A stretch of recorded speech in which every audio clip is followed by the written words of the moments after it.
So the reason why I joined Isha and started to follow Sadhguru was actually very simple. Wasn't that complicated.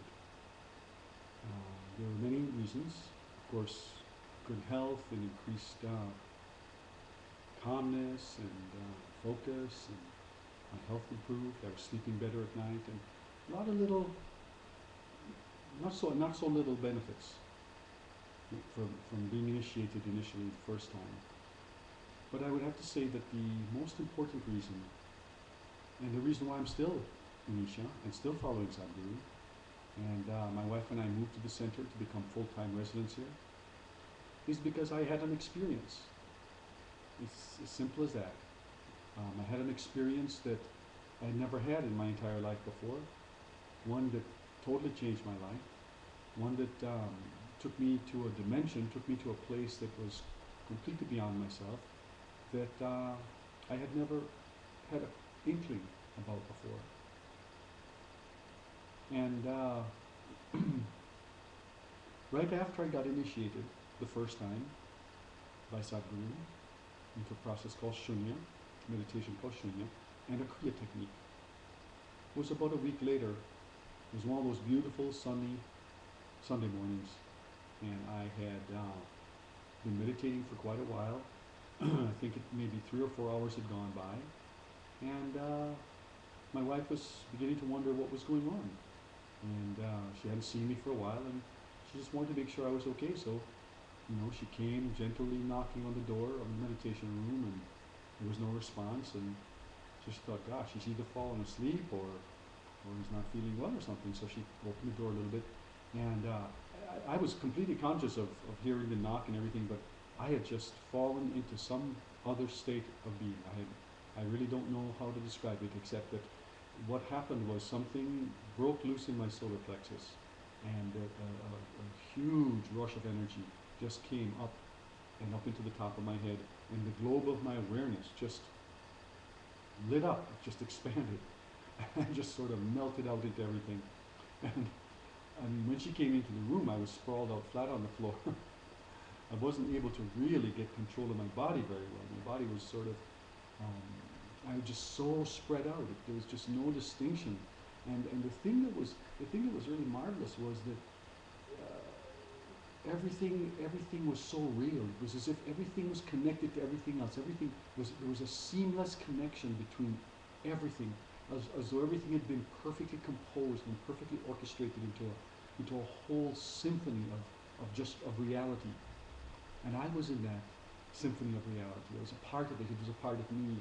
And where I started and it started, there was not so much distinction. And I finally was able to get up off the floor, and Kath helped me walk out into the kitchen.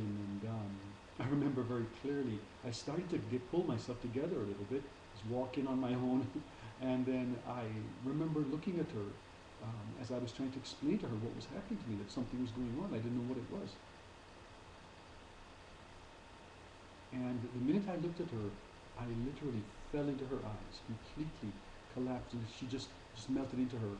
And then again, it overwhelmed me. This vast ocean of reality, this seamlessness, just so it took me a while to get myself together. I ate some granola, and it took me a while to figure out how to actually eat again. It was a strange sensation, and at the same time marvelous. It was almost unbearably beautiful. If that makes any sense, it was unbearable. I was overwhelmed. It was just an unbearably ecstatic sense of what was real, and it lasted quite some time. And it has altered my perception of everything completely. And it is almost the reference by which I judge everything. You know how shut down I am at certain times, how open I am at other times, and then I started to notice something. There's a marvelous thing about Isha, and especially about Sadhguru, is that people who have come to the spiritual path only for a very short time, they've only just been introduced to spirituality, they're having these kinds of experiences. And at first I thought it was kind of unfair, because I've been doing Kriya Yoga since I was 15 years old. And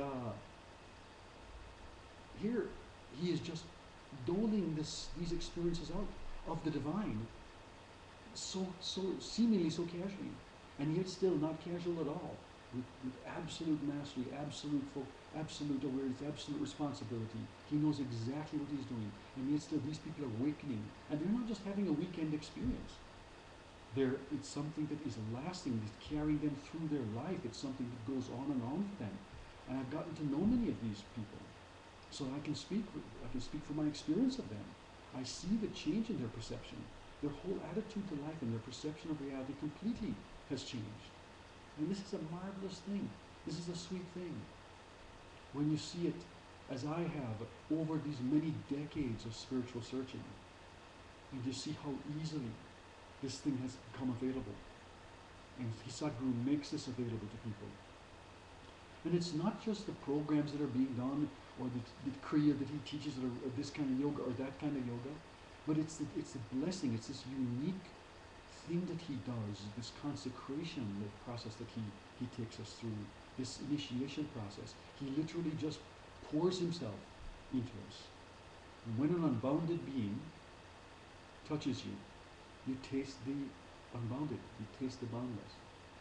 And people pray and meditate and dream and do sadhana and do practice and all kinds of things all their life, looking for this taste of the boundless. And it's the most marvelous thing. And it's so easily available here. That's the thing that is so shocking to me, still shocking to me. It's just a marvelous thing.